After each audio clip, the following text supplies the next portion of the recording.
à tous les rouleurs, salut, merci à tous de nous rejoindre pour le débrief de la 11e étape du Tour de France par en roue libre. Victoire aujourd'hui de Jasper Philipsen à Moulins au terme d'un sprint massif avec 17 coureurs qui étaient présents dans un petit groupe qui s'est détaché. Pour en parler du coup, je retrouve comme tous les soirs à partir de 19h sur Twitch en live mon Polo. Comment ça va mon Polo ? Ça va très bien, Joseph. Une journée de calme et de volupté sur le Tour de France qui a fait du bien aux organismes. Un peu plus que la journée de repos pour moi. C'est vraiment une journée de chill. Mais quand même, comme d'habitude, avec 15 années kilomètres, toujours régalade quand on est sur une étape dédiée aux sprinters. C'est vrai qu'on était plutôt tranquille aujourd'hui mon Robin. On était bien. Ouais, c'est vrai. Bah, après, moi, ça m'empêche pas de travailler en On était même temps bien. que je regarde l'étape. Mais apparemment, certains font des siestes. En effet, on n'a pas la même vie, les Tu parles de copains. qui ? Je sais pas. Il y a beaucoup de gens qui font des siestes devant le Tour, mais pas moi, Ouais, c'est vrai. en tout cas. Je peux Moi, pas, je peux pas me permettre. Je vois pas de qui tu parles. Quatrième victoire du coup de Jasper Philipsen, les copains. Domination claire, nette, précise. On va parler de ça. On va se faire un débrief du sprint. On va regarder l'étape de demain parce que ça peut être très intéressant. Étape 12 de demain, j'ai mis Prize and Break dans le menu parce que ça va sûrement être les échappés et les fuyards qui vont gagner. On verra, mais il faudra suivre, mettre la série demain pour voir s'ils gagnent à la fin. Et on terminera bien évidemment avec la rétro de Robin, le qui suis-je et la rétro Roby. Tu le fais du coup sur Cofidis. Ah bah là, c'est carrément écrit. C'est la première fois qu'on écrit le nom de la rétro dans Ouais, le... mon gars, on avance. Exactement, on fera sur la victoire de Chavanel à Montluçon en 2008, qui avait marqué finalement le début de la malédiction. Et parce qu'on est passé à Montluçon aujourd'hui, tout est bien pensé sur une idée originale de Polo. Et merci Béziers Lucas qui remarque la chemise. Aujourd'hui, grande chemise. C'était une grande journée. C'est vrai qu'elle est très très belle cette chemise, portée 2 fois C'est dans la journée. gentil. Du coup, quatrième victoire de Jasper Polo n'a Philipsen. pas confirmé sur la chemise. Mais si, je t'ai dit qu'elle était très belle tout à l'heure, Robin. Et puis moi, j'ai déjà vu ce matin en plus. Donc C'est vrai, c'est rien vrai. de surprenant pour moi. C'est pour ça. Pour ceux qui ne sont Alors, pas là le matin sur Winamax, bah venez, vous verrez les chemises de Robin en avant-première. elle était belle, avec un Robin qui s'en sort comme un chef sur Winamax le matin. Et c'est vrai que c'est très agréable à écouter de loin quand on est au boulot.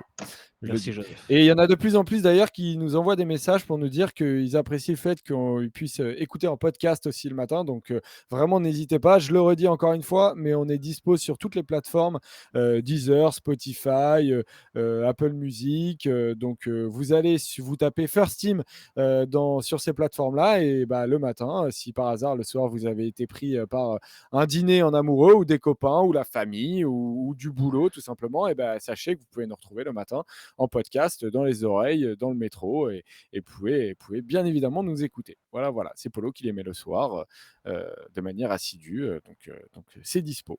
Le sprint, du coup, on va regarder ce top 10 pour voir. Je suis allé jusqu'au 17 d'ailleurs parce qu'en fait, il y a un groupe de 17 qui est arrivé. Il y a eu une petite cassure, mais il n'y avait aucun prétendant comme favori au classement général qui était dans cette cassure. Donc, il n'y a pas eu, de conséquences au classement général. Jasper Philipsen qui gagne donc un quatrième sprint. Pour rappel, le seul qu'il n'a pas gagné, c'était Mats Pedersen qui l'a gagné sur une arrivée un peu une configuration un peu différente, un sprint qui est arrivé avec un final à près de 5%. Il gagne devant Dylan Groenewegen, Phil Baos, Brian Cocker finit quatrième, Mats Pedersen cinquième, et derrière on a tous les coureurs qui tentent de faire des places, Christophe, Mozzato, Sagan, Van Aert malheureusement n'a pas réussi à accrocher la place qu'il espérait, 9e, on va revenir dessus, Welsford 10e, Jordi Meus 11e, Kisbol 12e. On rappelle que Kisbol sprint désormais à la place de Mark Cavendish. Binyam Girmay 13e, Corbin Strong 14e. Caleb Ewan n'a vraiment pas réussi à sprinter, il finit 15e. Fabio Jakobsen pareil 16e. Et Soren Warenscold qui finit 17e. Donc domination claire et nette les gars de Jasper Philipsen. Paul, la grande différence par rapport aux autres sprints, c'est que là, c'est comme un grand en fait, parce que Van Der Poel n'était pas là aujourd'hui pour le lancer. Ouais, tout à fait, comme un grand. Alors, Van Der Poel et les gens dans le chat le disaient un peu, n'était pas là non plus l'année dernière pour lancer les sprints victorieux de Philipsen. Quand il a gagné, c'était débrouillé tout seul. Et là, il l'a prouvé quand même, parce qu'on commençait à dire oui, mais Philipsen gagne parce qu'il est déposé de manière extraordinaire par Van Der Poel, etc. Euh, C'était encore très chaotique aujourd'hui du côté de l'Alpecin de Koenig. Philipsen a eu du mal à rester proche de ses poissons pilotes et de son train. Mais par contre, Philipsen, au-delà de la vitesse de pointe, a montré sur les derniers kilomètres qu'il était un navigateur assez extraordinaire et surtout qu'il sentait le sprint. Dans la roue de Wout van Aert, il va lâcher la roue de Wout van Aert pour choper la roue de Dylan Groenewegen pour éviter de se faire enfermer. Et qu'est-ce qui s'est passé pour Wout van Aert 100 mètres derrière? Wout van Aert s'est fait enfermer.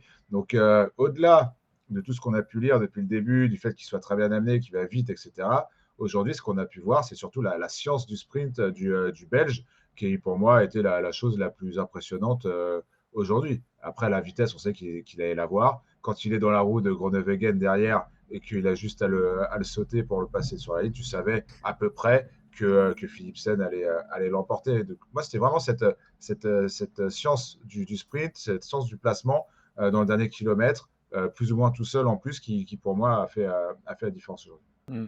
Robin, on a donc eu une semi-info après le sprint disant que Van Der Poel en fait ne se sentait pas très bien aujourd'hui, souhaitait récupérer. Et en Petit fait rhume, aujourd'hui, apparemment. de quoi? Petit rhume, ouais. Voilà. Et en fait, du coup, aujourd'hui, Jasper Philipsen, finalement, il avait quand même beaucoup à prouver parce que s'il gagnait pas, ça enlevait beaucoup de légitimité à ses 3 premières victoires. Ouais, après, je sais plus quelle victoire c'est la première, il me semble, où il est quand même pas totalement emmené par Mathieu Van Der Poel. Il se décale ensuite pour aller prendre la roue je crois, de Cavendish. C'est le moment où il fait l'écart avec Van Aert, justement. Je crois que c'est sa première victoire de tête. Et puis l'année dernière, il a aussi gagné des sprints sur le Tour où je ne crois pas qu'il soit emmené par Van Der Poel dans les 2 sprints. Donc évidemment, cette année, Jasper Philipsen était sur les premiers très bien emmené par Van Der Poel. En revanche, dire que Philipsen ne gagne que quand Van Der Poel est là, bon, ça aurait été un peu dur et il Oui, l'a c'est vrai que confirmé personne n'a avec. dit ça. Non, non, je sais, mais la question il devait prouver un petit peu, je trouve que c'est un petit peu sévère quand même. Pour moi, avant même ce Tour de France, et j'ai envie de dire, même sans Mathieu Van Der Poel, Jasper Philipsen, c'est le sprinter numéro 1 du peloton. Donc c'est logique qu'il vienne concrétiser aujourd'hui, même si évidemment qu'il aurait pu se dire, sans Van Der Poel, avoir une mini interrogation, avoir un mini doute, douter de lui-même finalement, se dire j'ai gagné ses premiers sprints majoritairement avec l'aide de Van Der Poel, il est pas là, ça va être plus dur, mais il a pas sourcillé parce que franchement, bon, déjà on l'a pas trop mis en difficulté, je trouve. C'est pas comme si des trains étaient venus vraiment le chambouler, on l'a laissé prendre un peu les roues qu'il voulait. Et puis il y a un paquet de mecs, tu le sens, qui ne sprintent plus déjà. On va en parler après, mais quand tu vois Van Aert, quand tu vois Jacobsen, quand tu vois Ewan, c'est quand même des candidats pour le titiller qui ne font pas le sprint. Donc ça lui facilite encore plus la tâche. Alors, du coup, j'ai entendu Mathis Louvel sur France 2 et il a eu une réaction qui était intéressante. Le coureur d'Arkea qui était dans l'échappée du jour, il était avec Danielos et André Amador. Et en fait, il a dit les équipes de sprinters qui nous laissent que 2 minutes alors qu'on n'est qu'à 3, ça tue un peu la course. Il y a 4 équipes qui roulent alors que ça fait 4 sprints qu'elles se font tordre par le même coureur. C'est leur problème, mais ce Ouais, n'est pas très motivant. non, mais ça, enfin, je peux comprendre la frustration, mais là, on est sur des lectures qui sont complètement différentes. Quand Mais tu il a quand même raison sur un truc, Polo, non? C'est que, et c'est ce que je disais moi ce matin sur Winamax et même hier soir, c'est que certaines équipes roulent avec Alpecin, alors que oui, ils ne font que perdre tous les sprints. D'accord, mais dans ce cas-là, tu fais quoi? Tu roules plus, tu ne donnes plus aucune chance. Et ben on Moi, voit des mecs devant. je préfère ces équipes qui veulent jouer plutôt gagnantes plutôt que. Mais si tu mets des mecs devant, tu Il y a vas plus être personne. repris. Tu mets un mec devant, Polo. Lotto, ils mettent un mec devant. Jayco aussi. Total aussi. Intermarché. UnoX. Cofidis. Ils mettent tous un mec devant.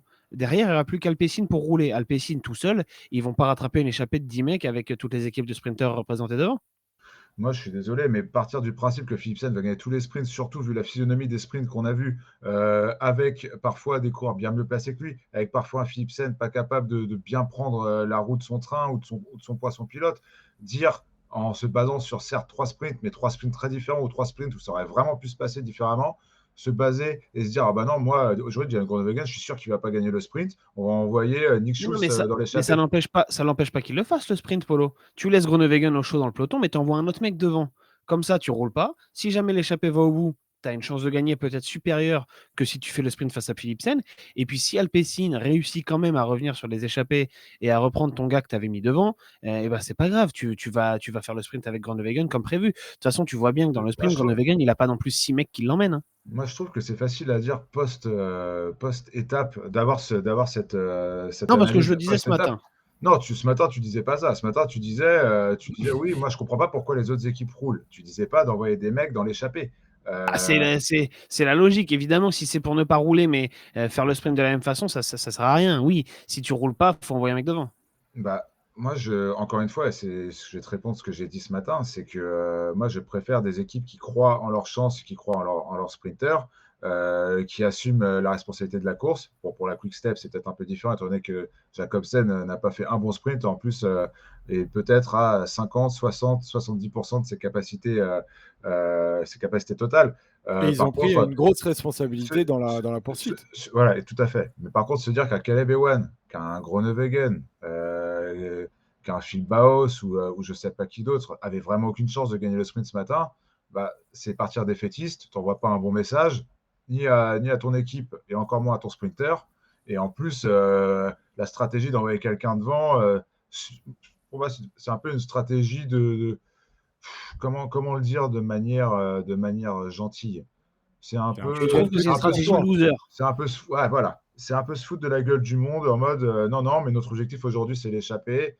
Moi, voilà. J'entends la domination d'Alpecin, j'entends que Philipsen est très dur à manœuvrer sur un sprint, mais sur un sprint, il peut tout se passer. Si Philipsen crève à 3 km de l'arrivée, si Philipsen chute, on a vu Jordi Meus à deux doigts de passer, à deux doigts de s'envoyer une énorme chute. Si Meus chute à ce moment-là et qu'il attrape Philipsen par je ne sais quel moyen, et ben voilà, tu as, un nouveau gagnant. Si Philipsen se rate complètement dans le placement et qu'il n'arrive pas à choper son train ou le bon train ou la bonne voie ou que ça ne s'ouvre pas, bah, tu as un nouveau gagnant.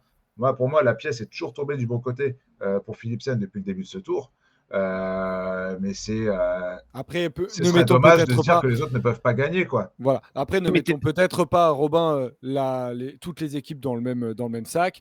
C'est-à-dire que pour la Soudal, c'est vrai que c'est plutôt étonnant de ne pas envoyer, par exemple, des coureurs qui peuvent faire des différences sur ces profils-là, c'est étonnant, ça, je suis comme d'accord. Cavagna.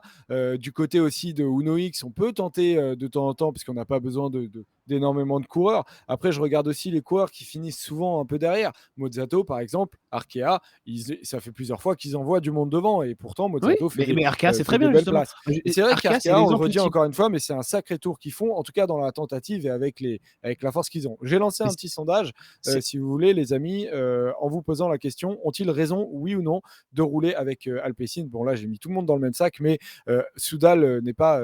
on va dire que c'est un peu global parce qu'il y a plusieurs équipes où des coureurs n'atteignent pas toujours les premières places, et notamment aussi, par exemple, les Bahreïn avec Phil Baos. Si je peux réagir, Joseph, Arkea, tu le dis très bien, pour moi, c'est l'exemple de ce qu'il fallait faire sur une journée comme ça.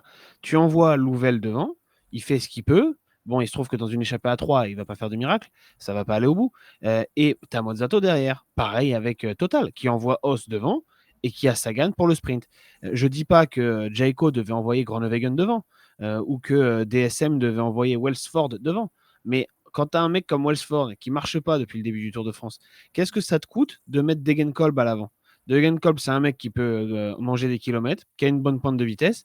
Dans une échappée à l'avant, c'est pas catastrophique. Quand tu es Israël et que Corbin Strong, il met pas un pied devant l'autre non plus dans les sprints. Alors tu l'as fait sur les étapes de montagne, c'est bien, mais tu pourrais très bien envoyer un Teuns, un Schulz, même un Hull ou un Clark dans une échappée. Quand tu es Lotto Destiny, tu peux envoyer Campenarts devant, ou même Van Gils ou Frison, enfin qui tu veux. Toutes ces équipes-là, honnêtement, elles ont de la main-d'œuvre. Il n'y a pas un mec, tu prends Groenewegen, Ewan, Israël, DSM, Astana avec Sisbol, Uno X avec Christophe, Intermarché même avec Girmay. Ces mecs-là n'ont pas 6 gars autour d'eux dans le final. On n'est pas en train de. Ils n'ont pas besoin d'un train avec 4-5 coureurs, c'est pas vrai. La plupart, ils ont 1 voire 2 mecs. Et ben laisse ces 1 ou 2 mecs avec le sprinter, aucun souci. Mais il t'en reste 5. Allez, dans des équipes où il y a des abandons, il t'en reste encore 4. Et ben envoie un de tes 4 gars devant et essaye de faire un truc un peu différent. Les Polo. problèmes des équipes que tu as citées, Robin, c'est que c'est pas eux qu'on incrimine. Je pense pas que ce soit eux que Mathis Louvel incrimine. Je pense que Bah si, Mathis c'est les Louvel équipes de incrimine sprinters. l'équipe de Caleb Ewan et l'équipe de Dylan Groenewegen, qui sont pour moi les plus grosses menaces au sprint sur ce genre d'étape de Philipsen. Mais Moi, j'ai du mal à ils se font reprocher. tordre ils se font tordre par Bah, Philipsen quand même depuis ils se font 10 tordre par jours. Philipsen, mais ils se font tordre par Philipsen. C'est facile à dire après l'étape. Avant l'étape, tu étais sûr et certain que Philipsen allait gagner? Bah, il avait gagné 3 sprints sur 4 et Est-ce que celui qui tu gagne étais pas, c'est parce sûr et qu'il est en côte et certain il fait 2. est-ce que tu étais sûr et certain qu'il allait gagner, Non, mais on Philipsen? est quasiment. On l'a Alors dit ce imagine matin, si toi Paul. tu l'es pas, imagine comment c'est Mais non, mais des parce que équipes tu as qui ont raison. ramené un Parce que tu sprinter as raison capable quand de tu gagner parles de sur le chute. tour, qui ont déjà gagné sur le tour, plusieurs fois sur le tour. Comment dire à ces sprinters-là, on ne croit pas en toi, on va plutôt envoyer quelqu'un dans l'échappée pour avoir peut-être Mais une non, deuxième mais bah, option attends, donc tout ce qu'il faut, c'est ménager l'ego des sprinters. et pas cramer nos coéquipiers. Je trouve que le message envoyé à des coureurs qui ont déjà gagné sur le tour, qui sont capables de gagner, qui l'ont prouvé aussi cette année, qui sont dans le match, du moins, je Ouais. trouve que le message n'aurait pas été bon. Et je comprends que ces équipes qui veulent courir comme des équipes de sprinters capables de gagner le Tour de France et courir comme ça. Après, Mm. je peux comprendre la frustration, que c'est une étape chiante, que ça laisse aucune chance d'échapper, que oui, bah, la finalité, c'est que Philipsen en gagne une nouvelle et que du coup, c'est Alpecin qui a encore eu raison aujourd'hui. Peut-être que sur le prochain sprint, on verra plus des stratégies Ah différentes. Et non, mais là, je te rejoins Robin. Mais ce matin, après les étapes un peu difficiles qu'on a eues, etc., la journée de repos, on pouvait se dire qu'on pouvait peut-être imaginer une hiérarchie un peu différente. Et on pouvait aussi imaginer que Philipsen, après avoir réussi du bout de bras ses 3 premiers sprints, n'allait peut-être pas réussir celui-là pour X ou Y raison. Moi, donc là, sur le j'ai du prochain mal sprint, il à. faut rouler avec Alpecin ou pas?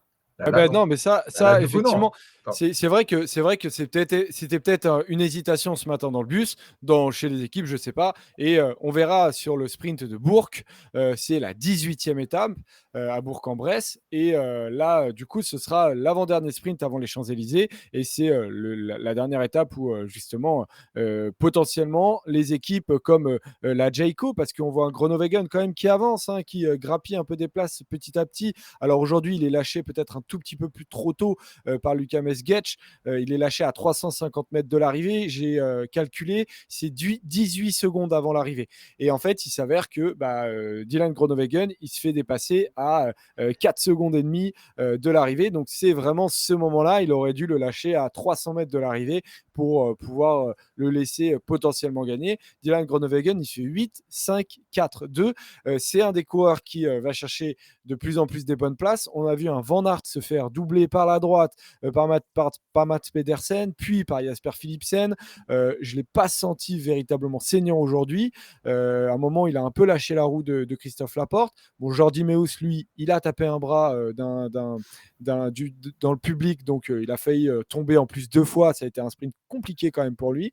Binyam Girma, il semblait pas du tout en capacité d'aller trouver des ouvertures. Et il se faisait même un peu engueuler par Lilian Calmejane à quelques kilomètres de l'arrivée. Et Caleb Ewan, c'est pareil, il n'a jamais trouvé l'ouverture. Donc, on verra sur le sprint de Bourg, mais sur ces coureurs qui font des places un peu décevantes, je parle de Caleb Ewan, on a évoqué Fabio Jacobsen et Binyam Girmay aussi, les gars. Ça, c'est des coureurs. Est-ce que, selon vous, ils sont en train de passer un peu à côté de leur Tour de France, quoi? Je sais pas, étant donné que si tu gagnes pas, visiblement, un sprint, tu passes à côté et logiquement, Non, parce que Groenewegen, par Philipsen les exemple, il gagne termine tous et deuxième et que c'est pas mal. les autres doivent juste s'incliner et envoyer des gens dans les échappées. Bon, visiblement, c'est plutôt Robin qui a C'est raison pas ça que j'ai dit, Polo. si on lit C'est le chat. Mais moi, je trouve envoyer un que mec devant ne t'empêche pas de jouer le sprint. Si tu envoies Campenarts devant quand tu es l'Autodestiny, le seul truc que ça va faire, c'est que tu ne vas pas rouler de la journée puisque tu pourras dire j'ai un mec devant. Donc Alpecin, je ne vous aide pas pour la poursuite de l'échappée. Et ensuite, tu as 2 options. Soit ton Campenarts, l'échappée va au bout, il joue la victoire. Soit l'échappée va pas au bout et tu as toujours ton A1 dans le peloton avec 2 ou 3 mecs. Je vois pas en quoi c'est gênant pour un sprinter de lui dire aujourd'hui, il y aura peut-être sprint, mais en tout cas, c'est pas donc à l'enrouler pour le faire parce on va miser sur 2 cartes. Ça se fait dans plein d'équipes, mais certaines équipes, soi-disant, il faudrait ménager le sprinter, l'ego du sprinter. Je comprends pas. Ewan, tu as gagné 0 étape depuis le tour. Groenewegen, pareil. Girmay, pareil. Et ben, les gars, on va pas passer notre temps à vous emmener des sprints pour que vous fassiez 6e. écoute, pour moi, c'est une stratégie, hein, évidemment, je l'entends. Moi, je suis une équipe de sprinters qui est mon leader de surcroît. Je ne courrais pas comme ça. Encore une fois, les enjeux sont trop importants. Aujourd'hui, je pense que tu ne peux pas prendre le risque d'envoyer un mec dans l'échappée et de de ne pas donner une chance à ton sprinter star de ne pas pouvoir gagner une étape. On ne va pas Mm. passer la nuit là-dessus. Moi, c'est une stratégie qui s'entend parce que, en fait, nous, on a le prisme du spectacle et on a le prisme de vouloir, des gagnants ou des scénarios différents. Ce petit jeu-là, j'entends qu'on ait envie de voir ça. Moi, je me mets dans la place de la Lotto Souda ce matin, je me mets dans la place de la Jayco et je me dis, bah non, aujourd'hui on roule, on a autant de chances de gagner que Jasper Philipsen. Alors oui, il a déjà gagné 3 étapes, mais encore une fois, je l'ai expliqué, je ne vais pas redire. Je trouve que de par le scénario et de par aussi l'imprévisibilité que peut être un sprint massif sur un grand tour, partir battu le matin sur un sprint massif, je trouve que c'est dommage. Après, Mm. voilà, Il y a Gims chacun a dans sa le chat, vision, hein. Polo.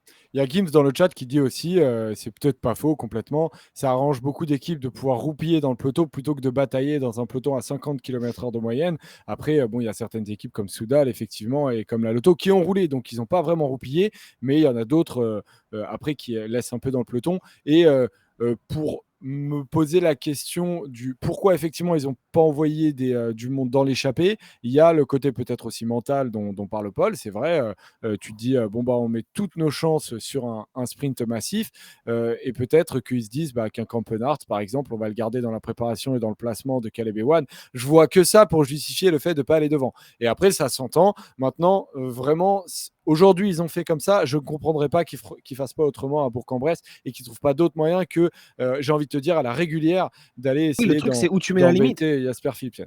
À partir de combien de victoires d'étape de Philipsen tu C'est décides ça, de non faire mais c'est pour autrement? ça. Moi, s'ils le font aujourd'hui, Robin, je te dis, je suis d'accord avec toi. S'ils le font aujourd'hui, je le comprends. Maintenant, ils le font pas. Bon, je ne vais pas leur taper dessus, même si la Lotto et la Soudal, vraiment, vu les niveaux. La Soudal à la limite, mais la Lotto, la Soudal, justement, je ne le comprends pas du tout aujourd'hui parce que ils ont des coureurs qui peuvent être très solides devant et ils peuvent retenter à la fin quand, par exemple, quand Louvel ressort et qu'il roule à 3, que Alaphilippe prend des risques incroyables pour se replacer. Il va même jusqu'au coup d'épaule avec Jonas Vingegaard à un moment. Il est obligé presque de s'excuser. Vingegaard le regarde en lui disant, enfin, j'ai vu des comportements chez la Soudal de vraiment autoritaire d'une équipe comme il y a quelques années avec Morkov quand il plaçait Cavendish. Et bien voilà, c'était cette équipe-là qui a ces comportements-là, sauf qu'ils n'ont plus le coureur numéro 1. Donc c'est vrai que ça pose question et on verra sur la suite, effectivement, sur ce débat qui est très intéressant. Et pour le moment, en tout cas, Jasper Philipsen, c'est lui qui tire les marrons du feu et qui l'emporte. En tout Juste cas, il un prend Ça, dernier mot, Joseph, Joseph. pour finir dans le chat. allez-y. Vas-y, vas-y. Il y a Lucien qui dit on peut être sûr que dans les équipes où ça roule toute la journée, les équipiers commencent à se poser des questions sur l'utilité de bosser. Et c'est vrai que ça va dans les deux sens. Polo et certains dans le chat disaient il faut ménager l'ego de ton sprinter. Comment tu lui expliques qu'on lui ferait pas confiance et qu'on envoie des mecs devant? Ok, mais comment t'expliques aussi à Soudal, à Lotto, à Jayco, à Intermarché que ça fait 5 fois de suite qu'on roule pour le sprint et 5 fois de suite qu'on se fait tordre? Il y a des mecs qui doivent se dire attends, pourquoi je roule toute la journée, moi? Pour une simple et bonne raison, Robin, je vais la répéter, c'est que, c'est que le jour où Philipsen va avoir un problème, alors peut-être que ça n'arrivera pas, mais c'est arrivé à tous les meilleurs sprinteurs du monde dans l'histoire du cyclisme, qu'un jour, Philipsen ne soit pas en capacité de faire son sprint. Encore une fois, je répète, un problème mécanique, une chute, Je t'entends, Paul. une, un emballage final qui se passe mal et il se retrouve 20e à 600 mètres de l'arrivée. Voilà, on ne sait pas. Je veux dire, le sprint massif, c'est tellement une pièce en l'air. On le voit aujourd'hui, encore une fois. Aujourd'hui, on a deux d'avoir un carambolage terrible. Et peut-être que Philipsen aurait été pris dedans. Ça passe pour Philipsen. Ça donne raison à ton scénario, Robin. Et aussi, ça donne tort aux autres équipes qui ont roulé avec Alpecin de Koenig, aujourd'hui. Ça, je suis complètement d'accord avec vous. Peut-être que ça va rebattre les cartes stratégiquement pour la suite parce que maintenant ça fait 4 et que pour les sprinters, les chances s'amenuisent sur ce Tour de France.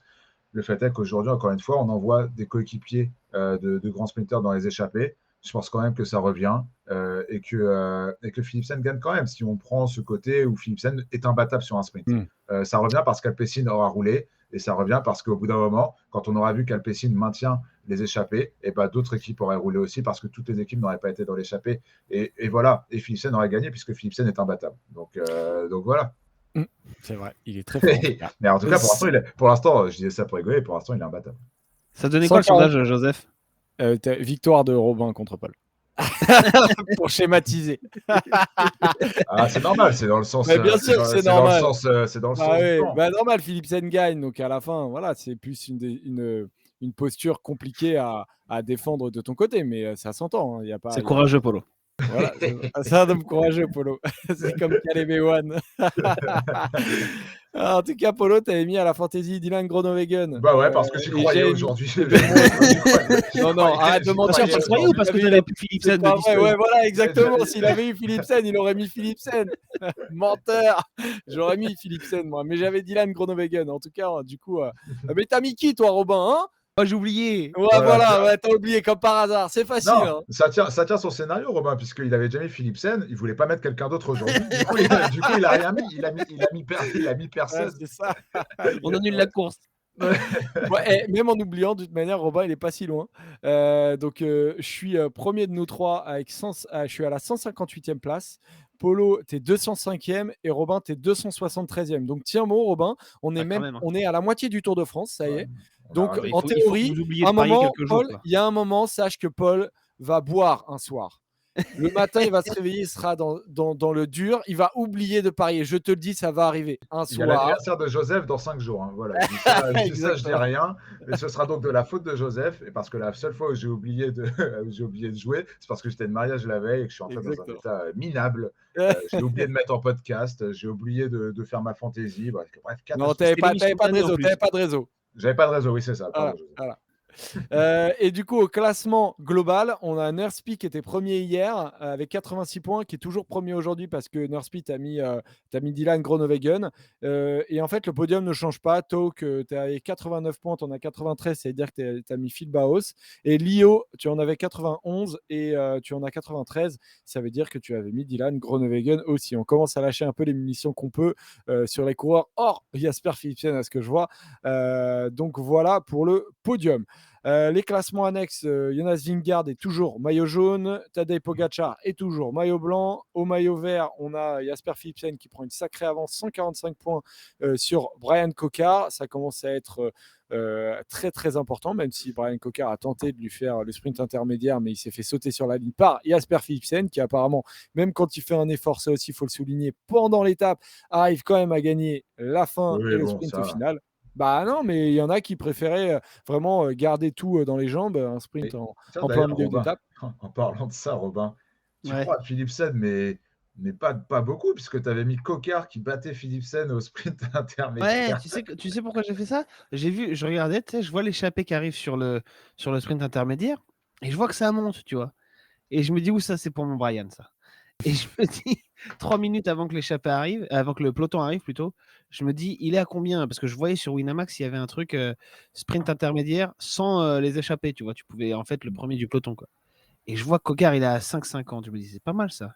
Donc j'ai mis 2 € et ça Ouais. passe pas pour. Eh, Pour tu vraiment sais peu. Et quoi? en plus, à un moment, j'ai cru C'est que Philipsen c'est ne la faisait pas le pièce en sprint. l'air de Polo, ça. C'est la pièce en l'air de Polo. Et en plus, j'ai cru Ah, que ce petit Philipsen ne jeu-là, faisait t'as pas le perdu, mon sprint. pote. Et, donc, ouais, un peu deg. Ouais. Preview, les copains, on passe à la preview de l'étape de demain. Elle va être intéressante cette étape. Il va falloir vraiment se brancher. De toute manière, on est tous les jours branchés, mais il y a des jours où on peut un peu moins faire la sieste que d'autres jours. Donc 12e étape, on arrive à Belleville en Beaujolais. C'est casse-pattes, plus de 3000 mètres de dénivelé positif.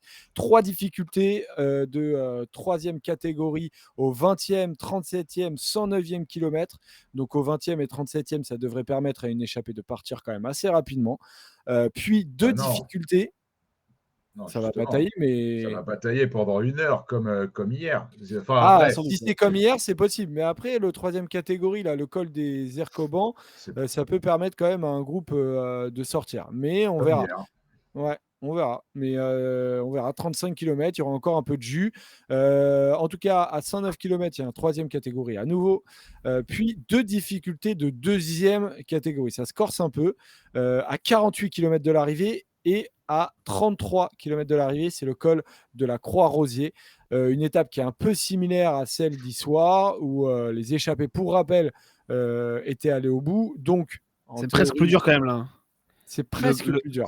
le col de la Croix-Rosier, c'est 5 km à 7,6%. C'est dur, hein. C'est quand même costaud. Et même le col d'avant, 5 km à 6%.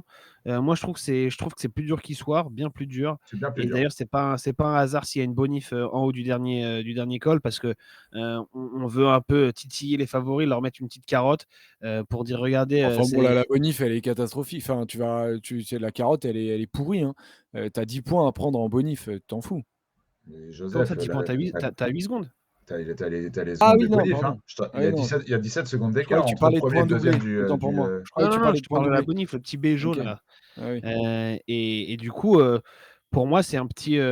Ça montre en tout cas que les organisateurs ont pensé au scénario où les favoris sont en tête à ce moment-là, où il y a plus d'échappée en gros. Alors après, il reste de la vallée, il reste 28 km après le sommet de ce col-là. Ça fait sans doute un peu loin pour partir tout seul, mais est-ce que les échappés auront leur chance, ou est-ce que les favoris vont se dire bon, honnêtement, je pense pas que ça va visser pour aller chercher la bonif, mais en tout cas, dans l'esprit des organisateurs, ça avait l'air d'être une option, et ça montre pour moi que l'étape, elle est bien plus dure et potentiellement plus destinée aux grimpeurs que aux punchers qu'on a eu hier à Aixoir. Les chances de Philipsen sur cette étape, Robin? Je sais pas, mais j'espère que Soudal Quickstep ne roulera pas, que Jayco et Lotto Ils sont Destiny non capables. plus. Non, Ouais, on mais roule pour le sprint intermédiaire. plus sérieusement, c'est beaucoup plus dur, hein, que l'étape d'hier. Le départ est plus ou moins le même. Ça peut être un beau bordel demain. Ça va encore être une étape catastrophique à pronostiquer, un peu à l'image de ce qu'on a fait tous les trois hier. Ça va partir dans tous les sens dès le début. Et encore une fois, il y a des coureurs qui ont du temps à rattraper. Il y a des coureurs qui ont l'équipe et le panache pour pouvoir mettre des choses en place loin de l'arrivée. Tu as le terrain de jeu pour le faire. Encore une fois, j'ai l'impression de dire exactement la même chose que ce que j'ai dit il y a 2 jours. Mais encore une fois, arrête de dire encore une fois, Paul, parce que ça fait 3 fois que tu le dis. Cet enchaînement des 3 dernières côtes, qui ne sont pas des côtes, hein, qui sont des cols, surtout les 2 derniers, c'est très compliqué. Ça fait un peu étape de moyenne montagne, voire étape de montagne, hein. Ça ne va pas être facile de passer. Il y a ces petites bonifs qui, pour moi, devraient, dans un coin de cerveau, intéresser cette équipe UAE et Tadej Pogacar. Je suis curieux de voir le scénario de cette étape après le sprint intermédiaire. Parce qu'au début, ça va beaucoup batailler, ça c'est sûr. Est-ce que l'échappée va partir tôt? J'en suis pas persuadé. Si on se fie à ce qu'on a vu il y a 2 jours, peut-être que ça va partir au kilomètre zéro, parce que sur ce Tour de France assez fou, on ne sait plus trop à quoi s'en tenir. Mais moi, après le sprint intermédiaire, je ne serais pas surpris de voir des équipes de leaders au classement général, ou même peut-être avant, lancer des grandes manœuvres. J'aimerais bien en tout cas. Comme je l'ai dit il y a 2 jours, le terrain de jeu est propice à des mouvements de loin, à de l'anticipation, à de la stratégie bien sentie, à voir quelle équipe va en profiter le plus. On va avoir en tout cas, à mon J'ai mis avis, un certains sondage mecs. échappé aux favoris, juste, Robin. Ouais. Voilà. Bah, c'est dur à dire si ce sera échappé aux favoris. En tout cas, je pense qu'on aura une échappée de costaud quand même. Et on va retrouver des mecs en commun avec les derniers jours. Je pense à Ciccone, Paules, sans doute à la Philippe, qui on peut imaginer d'autres. Peut-être même Scalmose. J'aurais bien aimé voir Van Der Poel, mais ça va être à la fois trop dur et en plus il est malade. Les Mais Ciccone, Guerrero, tous ces mecs qui veulent mettre des points aussi au classement de la exactement. montagne, ils vont bouger. Il y a quand même C'est deux pour ça que deuxièmes j'ai mis le catégories. classement. C'est pour ça d'ailleurs que j'ai mis le classement de la montagne Mais tout à fait, sur le visuel. Et je le dis pour ceux qui nous écoutent en podcast, mais il y a 21 points à prendre pour celui qui passerait sur toutes les difficultés premiers. En rappelant que donc Nelson Poles est porteur du maillot à poids avec 46 points devant Félix Gall avec 28 points. Mais Robin, moi ma question c'est qui a intérêt chez les favoris à ce que l'échappée n'aille pas au bout, hormis le team UAE par exemple. Parce que pour Personne, le t'as raison. moment, Oui, c'est pour Personne. ça Après, que je ça va vois, en dépendre. fait, c'est pour ça que je vois vraiment une échappée oui. aller clairement au bout, parce que le team UAE, s'ils veulent, si Ils vont pas rouler tout Pogacar seul toute la gagne journée et non plus. prend la bonif, si Pogacar gagne et prend la bonif, il peut prendre le maillot jaune. Mais prendre le maillot jaune avant le Grand Colombier, je ne sais pas si c'est véritablement une bonne idée, en fait, si c'est pour le Non, mais prendre pour 2-3 secondes. Quoi. Tout en prix à Vingegaard est une bonne idée. Là, Oui. on Mais est imagine, on est il dans prend le ce- maillot jaune, il se fout pas un peu dans la merde? Pourquoi? il a le maillot jaune. L'avantage psychologique d'avoir repris du temps sur ce genre d'étape Peut-être, avant t'as la raison, ça. montagne, il est bien plus intéressant que de se dire: «Ah bah, Vingegaard, il a lâché le maillot jaune, il va être plus peinard ces prochains jours». Par contre, là où je rejoins ce que Robin va dire, je pense, c'est que, il peut y avoir une bataille entre les favoris à partir du sprint intermédiaire. Mais ça Ouais. n'empêchera pas qu'à mon avis, il y aura déjà une belle échappée devant avec des beaux coureurs et j'imagine quand même que cette échappée ira aussi au bout, un peu comme ce qu'on a vu, hier. Par contre, si on n'est pas loin, le combo, Bonif en haut du col plus Bonif à l'arrivée de Pogacar, je pense qu'il l'aura peut-être un peu en tête, si l'échappée a mis du temps à partir, si elle est encore à portée de fusil, ce sera intéressant. Aucun scénario n'est à exclure quand on sait les coureurs qui participent à ce Tour de France, et notamment les leaders. Donc, ça va être encore une fois hyper intéressant. C'est le genre d'étape qu'il faut regarder du début jusqu'à la fin. En fait, pour te répondre, Joseph, sur qui pourrait rouler, pour moi, ça dépend de qui y a dans l'échappée. On a vu que hier, il y a hier, quand Bardet s'est retrouvé devant, il y en a qui n'ont pas aimé. Quand Bilbao s'est retrouvé devant, il y en a qui n'ont pas aimé, notamment les Ineos qui ont roulé. Et demain, pour moi, c'est une journée où certains gars, Bardet de nouveau, s'il a les jambes, s'il est mieux qu'hier, doit tenter d'aller devant et faire un rapproché au classement général. Ça peut être le cas pour Guillaume Martin aussi, qui est 18e au général. Je ne pense pas qu'on va lui rouler dessus. Et évidemment, se pose la question pour David Gaudu, qui évidemment a du temps à reprendre. Et c'est peut-être une journée pour aller chercher une échappée bien sentie, reprendre un peu de temps, parce que c'est pas sur l'étape du Grand Colombier, à mon avis, que tu vas t'échapper pour reprendre du temps. Par contre, demain, si c'est le scénario échappé, en effet, là, ça peut fonctionner. Bon, alors là, on n'a parlé que des Français. Il peut y en avoir d'autres. Ça peut être un Menties, ça peut être un O'Connor, ça peut être peut-être un Bourman, voilà, qui sont entre 6 et 15 minutes au général et qui peuvent avoir intérêt à aller devant. Moi, je pense que si ces coureurs-là sont à l'avant, certains vont peut-être un peu paniquer. Alors, si c'est O'Connor qui a 11 minutes, ça va aller, mais si c'est Gaudu, je pense que Ineos, Jayco, peut-être même Bahreïn, ils peuvent se mettre à rouler et empêcher un peu cette échappée de prendre le large, ce qui favoriserait donc les dessins de notamment du AE et de Pogacar qui pourraient peut-être être finalement à 1 minute ou 2 dans le final, donc mettre un petit coup d'accélérateur eux aussi pour aller chercher la bonif. Voilà, c'est le scénario. Après, si évidemment il n'y a personne qui est dangereux au général, tu as raison, personne ne roulera. Et c'est pour ça que le début d'étape sera vraiment très intéressant à regarder pour voir un peu dans quel mental se trouvent un peu les équipes, offensifs, un peu prudents. Ça va être intéressant à Pinot regarder peut aller demain. devant aussi demain d'ailleurs. Pinot aussi, bien sûr, Ouais, évidemment. ça, c'est Ça clair. m'étonnait que tu ne l'aies pas mentionné tout à l'heure, mais bon. Peut-être un peu dur pour Madouas par rapport à hier. Tu vois, on parlait Ouais, je pense que pour Madouas, c'est trop dur. des chances FDJ.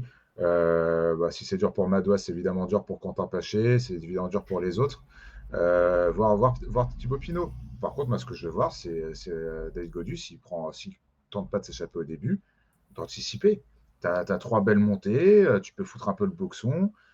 Anticipe, surtout si tu as un mec à l'avant qui peut te servir de relais. Anticipe la bagarre entre les favoris. Parce que je pense qu'il y aura quand même une petite bagarre entre les favoris dans les T'as 3 envie, derniers ça. cols. En fait. T'as envie de Ça ça, peut Polo. se tester, on sait que Pogacar, il aime bien quand même vérifier, tu vois. Oui. Vérifier que Vingegaard, il n'est pas dans un mauvais jour. Je serais quand même pas étonné qu'il mette une petite accélération et, pour histoire d'être sûr et de ne pas avoir de regrets en arrivant à l'arrivée. J'ai pas vu tu l'as toi le profil exact de la dernière montée Ah, il est là, je l'ai. De la dernière montée attends, je vais aller te la chercher. Ce qu'on a comme pourcentage, je suis sur l'appli Tour de France, mais sur l'appli Tour de France, j'ai l'impression qu'on n'a pas ce truc-là. Non, il n'y a pas de sous. Je crois qu'à partir des deuxièmes catégories, tu les as pas. Il faut vraiment aller jusqu'aux premières catégories. À chaque fois, je me fais cette réflexion. Je cherchais un truc aussi la dernière fois. Je regarde aussi vite fait de mon côté, histoire de voir si on peut avoir C'est un peu con parce qu'on annonce du 7%, 7,6% de moyenne. J'aimerais bien savoir si jamais il y a un passage à 10%, tu vois, ça peut clairement être un passage compliqué. Vous l'avez à l'écran, les gars. Vous l'avez à l'écran, le col de la Croix-Rosier, du coup, avec une première partie qui est plutôt dans le rouge. On a un replat à la toute fin, mais en gros, on a un passage quand même à 9% entre le 3e et le 4e kilomètre de la montée, sachant qu'elle en fait 5,4. Donc, il y a un passage qui est très compliqué. Ça peut être une bonne rampe de lancement. Ouais, voilà. Pas trop loin du sommet, après que ça a été un peu dur avant quand même. Ça peut être intéressant.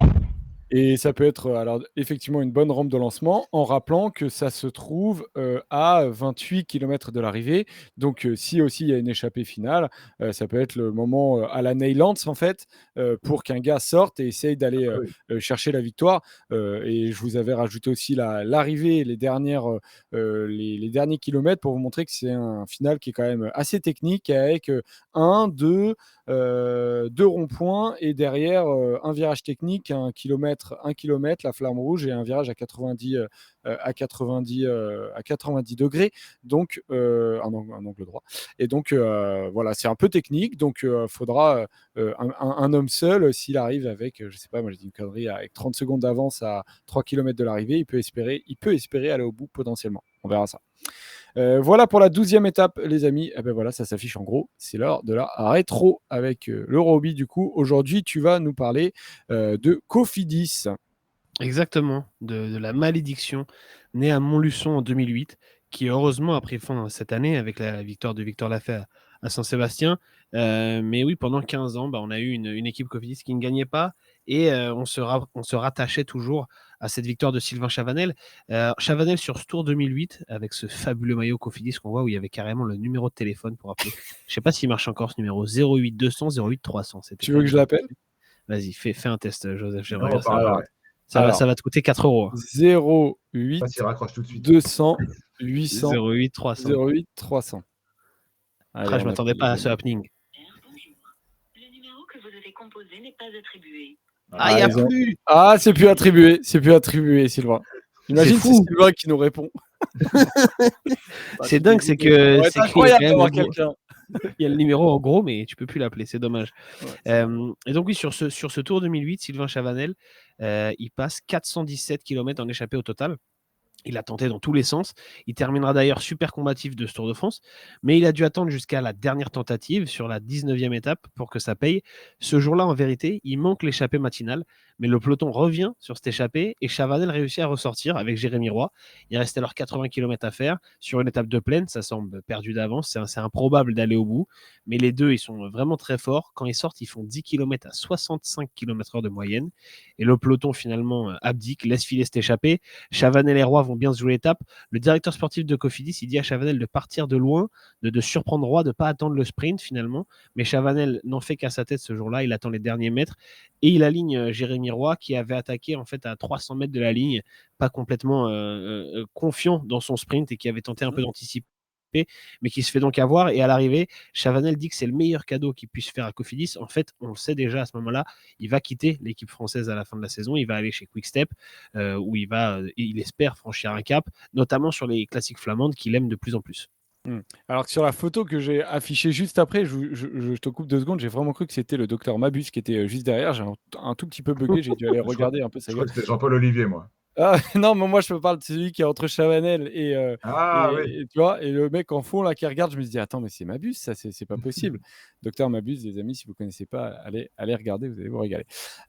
Et donc Sylvain Chavanel, effectivement, donc en fait c'est sa première victoire à Chavanel sur le Tour. À ce moment-là, il a 29 ans et donc il est plus tout jeune, mais disons que voilà, au moins il accroche une étape et il était temps. Ouais, exactement. Et ce qui est marrant, c'est que pour Cofidis, en revanche, cette victoire, elle est un peu moins historique, puisque c'est pas du tout la première comme pour Chavanel, c'est une victoire parmi d'autres, ou presque. L'équipe, à l'époque, elle est bien plus réputée et bien plus actrice de la course qu'aujourd'hui. Sur le même Tour, en 2008, tu as quand même Samuel Dumoulin qui a déjà gagné en début d'épreuve. C'est le jour où Romain Feillu va prendre le maillot jaune. Donc, on en est déjà à 2 victoires d'étape pour Cofidis cette année-là. Et puis, si on remonte les années, et ben, en fait, les victoires sont assez régulières. On a Jimmy Casper en 2006, David Moncoutier en 2004 et 2005, Stuart O'Grady en 2004, David Millar en 2003, 2002 et 2000, si on remonte comme ça progressivement les années. Et donc, en fait, on compte surtout les éditions où Cofidis ne gagne pas, plutôt que les éditions où Cofidis gagne une étape. Et ces éditions Fanny pour Cofidis, elles sont plutôt rares.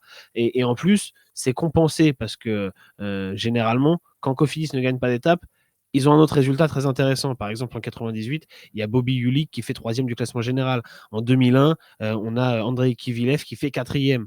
Donc, même quand il n'y a pas de victoire, on peut ajouter le maillot à poids de Rinero en 98. Même quand il n'y a pas de victoire d'étape, il y a quelque chose pour se satisfaire du Tour de France. En revanche, après ça, après 2008, c'est le début de la disette sans qu'on la voit venir parce qu'on se dit que la série va se poursuivre, que Cofidis va rester une équipe importante du paysage.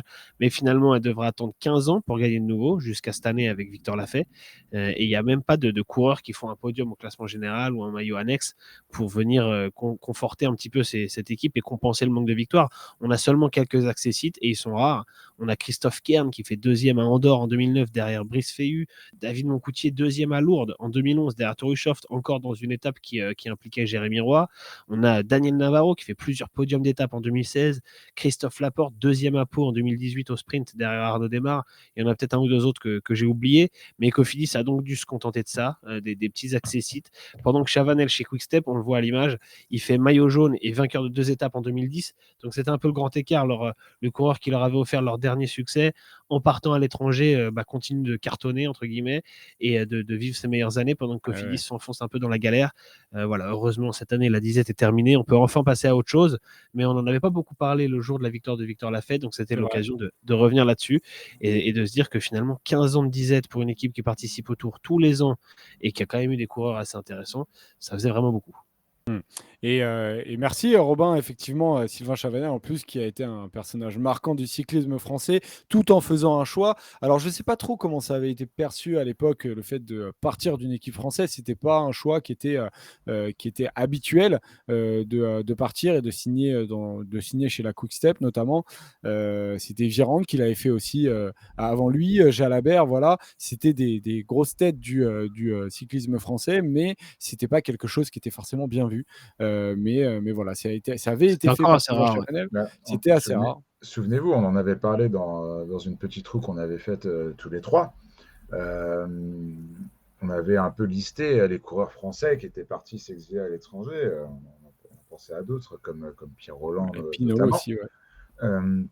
Et du coup, on était là et on se faisait la remarque que finalement, un Julien Lafilippe, avec le palmarès qu'il a, aurait peut-être eu une autre notoriété, je pense, en France, s'il avait fait tout ça avec une équipe française. Après, ça, c'est un énorme débat. Mais parfois, je trouve qu'en France, on ne se rend peut-être pas assez compte de ce qu'a fait Julien Alaphilippe. Et je pense même que sa notoriété est plus importante, ou du moins on se rend plus compte de ses accomplissements au-delà de nos frontières, notamment quand on va du côté des Flandres et de la Wallonie. Donc voilà, c'est des questions qu'on peut se poser. C'est un débat qu'on pourra réouvrir un jour, mais il me semble qu'on l'avait déjà fait tous les trois.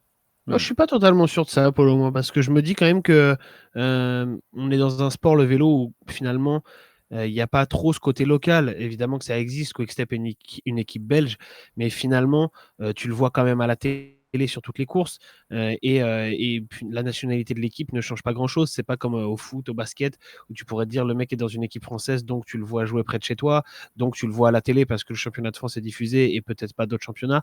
Là, pour le coup, ça change pas grand-chose, qu'il soit dans une équipe française ou pas.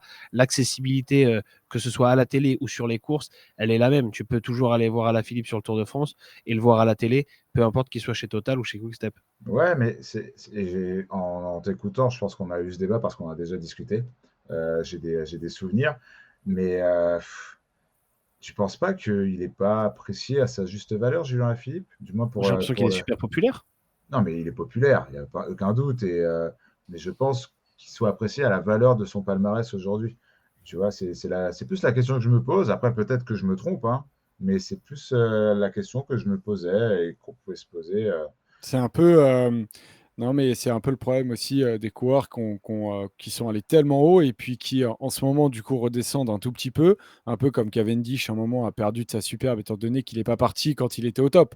Donc, derrière, tu es obligé d'analyser ses performances qui sont pas nécessairement les meilleures. Donc, c'est vrai que ça enlève un peu de légende à ce qu'il a fait. Mais je pense que quand ces mecs-là se retirent, à la fin, tu te souviendras d'eux comme un double champion du monde et il sera retenu comme une légende. Mais après sa carrière, il sera peut-être un peu plus apprécié encore et reconnu à sa juste valeur qu'en ce moment où c'est vrai, il est plus champion du monde, il gagne plus sur le Tour de France. Donc c'est vrai que c'est un peu plus compliqué comme période pour lui, mais je pense que quand il se retirera, on on l'admirera de la manière à sa juste valeur dont tu parles, Polo. Et tu as raison que c'est vrai qu'en ce moment, il n'est pas reconnu véritablement comme un mec double champion du monde, voilà, où on n'a que des éloges pour lui parce qu'on ne peut pas avoir que des éloges pour lui en ce moment. C'est ça qui est aussi compliqué d'être critique avec ces mecs qui nous ont tellement régalé. On passe au qui suis-je, les copains ? Ouais. Allez, on termine sur un qui suis-je. Alors, qui suis-je ? Je suis un coureur, bien évidemment, actuellement sur le Tour de France. Je suis âgé de plus de 30 ans. Je suis en fin de contrat à la fin de la saison. Et je suis européen. Guillaume Martin. Ce n'est pas Guillaume Martin. Je compte presque 30 victoires professionnelles à mon actif. Jacobsen. Non. La première victoire professionnelle que j'ai obtenue, elle était sur le Tour de France. Elle était sur le Tour de France à Lyon. Et j'ai gagné devant Matteo Trentin. Matteo Trentin. Ouais, t'es trop chaud, toi, en 2013. Ouais, je savais qu'il avait gagné à Lyon. Mon écran, il s'est éteint, ça m'a complètement... Bah, bravo Robin, parce que je ne l'aurais Bah, pas eu, hein, c'est pas du tout une issue, mais là, c'est mon cerveau écran, qui s'est éteint. mon écran Bâtard. s'est éteint. Bravo Robin. Et Zdenek Wout aussi. Mais on te voit encore, mon Polo, t'inquiète. Ouais, mais là, T'as touché un fil quand t'as tapé par terre. ça vient de revenir, écoute. Bravo. Bah, écoute. Voilà. Incroyable. Matteo Trentin, effectivement, première victoire pro sur le Tour de France en 2013. Donc, c'était il y a 10 ans. Il avait 23 ans. Il a été champion d'Europe, on le rappelle. Il y avait une Vuelta en 2017 où Matteo Trentin a gagné 4 étapes. Il a gagné la 4e, la 10e, la 13e, la 21e. C'était assez incroyable ce qu'il faisait. Et sur le Tour 2014 aussi, il a gagné sur le Tour de France. Il a gagné du côté de Nancy. Et on rappelle aussi qu'il a gagné du côté de Gap en 2019 devant Casper Asgreen notamment, et qu'il avait été champion d'Europe devant Mathieu Van Der Poel. Sacrée carrière le Matteo Trentin, en tout cas, bravo Robin. Et battu par Pedersen au championnat du monde, alors que franchement, Ouais. il doit s'en mordre les couilles de ce sprint. Vraiment, je suis un peu vulgaire, je suis désolé. Mais alors merde, moi j'étais là, je me disais, Trentin, ça va être un beau champion du monde. En plus, c'était vraiment à son prime. Il se fait battre par Mats Pedersen. Je me dis merde, putain, j'aurais bien aimé qu'il gagne. Donc voilà, un peu frustré ce jour-là, mais je pense que le plus frustré, ça reste lui. C'est clairement l'opportunité à Rogate, c'est quand même incroyable. Effectivement, il avait été battu. Et 3e, Stephen Kung notamment. Voilà pour cette émission aujourd'hui. On le rappelle, si vous nous avez rejoint pendant l'émission, vous pouvez retrouver l'émission juste après sur YouTube, sur la chaîne First Team Sport. Tous les soirs, de toute façon, vous nous retrouvez aussi en live à partir de 19h. Donc demain, on se retrouvera à partir de 19h sur Twitch. Et vous pouvez aussi nous écouter dans la voiture, à vélo, en podcast, même s'il faut faire très attention. Je crois qu'on n'a pas le droit d'écouter. À vélo, on n'a pas le droit. Voilà, mais on a reçu des petits messages en off qui disaient que on vous écoute sur des vélos. Donc faites il voulait dire en vélo d'intérieur. En vélo d'intérieur, voilà. Sur Zwift, sur le home trainer. Sur Faites Zwift, quand même, vous pouvez nous écouter. Mais faites attention, effectivement. Faites attention à vous, bien évidemment. Mais tu vois, Joseph, mine de rien, on se disait qu'on n'avait pas grand-chose à raconter aujourd'hui. On est parti dans un oui, débat c'est toujours de ça. l'espace. On a toujours plein de choses à se raconter. C'est toujours le Tour de France. Plein de petites blagues à faire. Donc même si parfois vous vous dites, oh, bah, il ne s'est pas rien passé aujourd'hui, je vais peut-être pas regarder le débrief roulé, bah, venez parce qu'on passe toujours un excellent moment. Exactement. Merci mon Polo, merci mon Robin, merci à tous les rouleurs. Joseph. On se retrouve demain à 19h sur Twitch et sur Winamax à partir de 10h. Vous retrouvez Polo, Robin et Tamerlan, si je ne me trompe pas. C'est ça. Et si je me trompe, bah voilà, je me trompe pas. Je me trompe jamais de toute manière. Allez, bonne soirée les amis. Gros bisous. Ciao. Pas sûr. Je t'ai coupé ton micro. Au revoir. Au revoir.